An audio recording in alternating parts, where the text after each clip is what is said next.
Now you don't see anything? And now start looking for into another world. I'm zooming all the way down, crouching down to get you to see these beautiful leaf cutter ants. Oh, and there we go. Okay, and that is so you can see these beautiful leaf cutter ants in Costa Rica. I found these guys while I was in an Airbnb, stepping outside to drink my coffee, and I see these crazy cool little creatures. And they have armored plates on their heads and spines coming out of their backs, big jaws for chomping. And at first sight, you see them cutting leaves and carrying leaves and grass stalks. But what people don't know is they're not actually cutting the leaves to eat the leaves. No. They cut those leaves to harvest them for a fungus. Oh, that was my finger for reference. It's my pointer finger. Okay, now let's talk facts. Now, starting a new colony for a young queen is pretty crazy. So she will take she's got wings and she's going to fly away from where she lives now, her current ant colony. And before she leaves, she's going to take a little keepsake with her, some of the fungus that they eat. So that's why they're cutting the leaves, is so they can use it as a medium to grow this fungus. And that's what feeds all of them. Okay, they're like little farmers.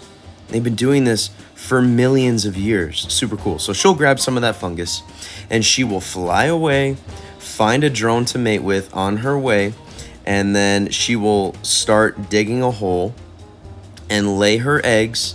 And soon those babies are already going to start going to grab new leaves and bring them back for the fungus to grow. And the bigger the fungus grows, the bigger the colony grows.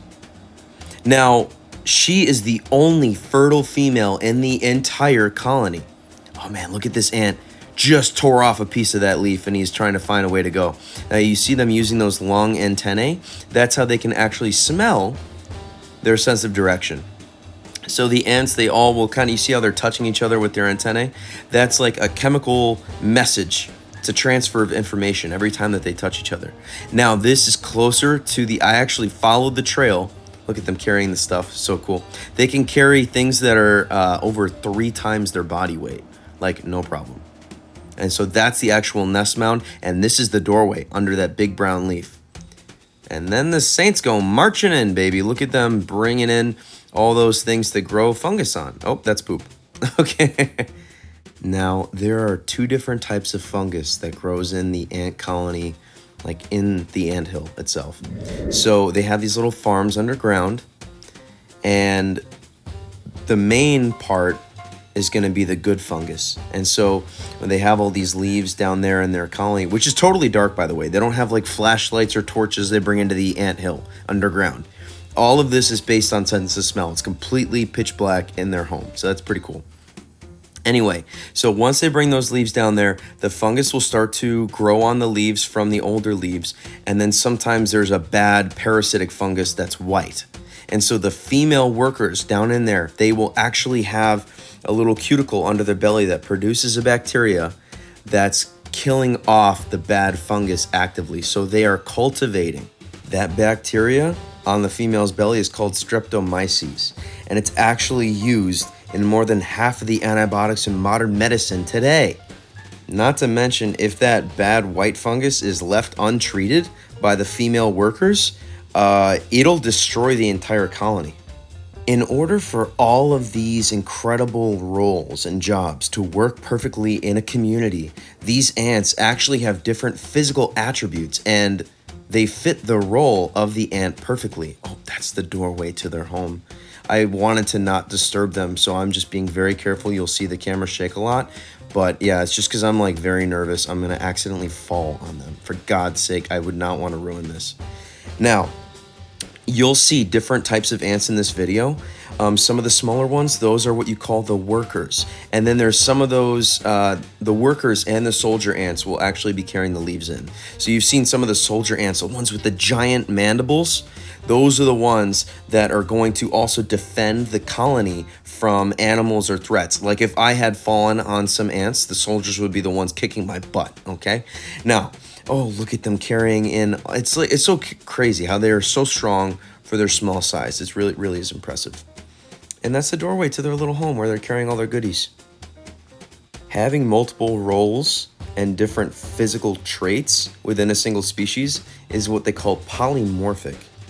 Now, besides the soldiers and the queen and the workers, you also have the minima, which are the smallest ants in the colony that work inside the colony tunnels.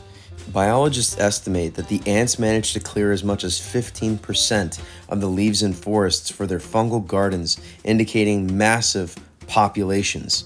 Today, the ants are among the most evolutionarily successful creatures on the planet, having survived for tens of millions of years.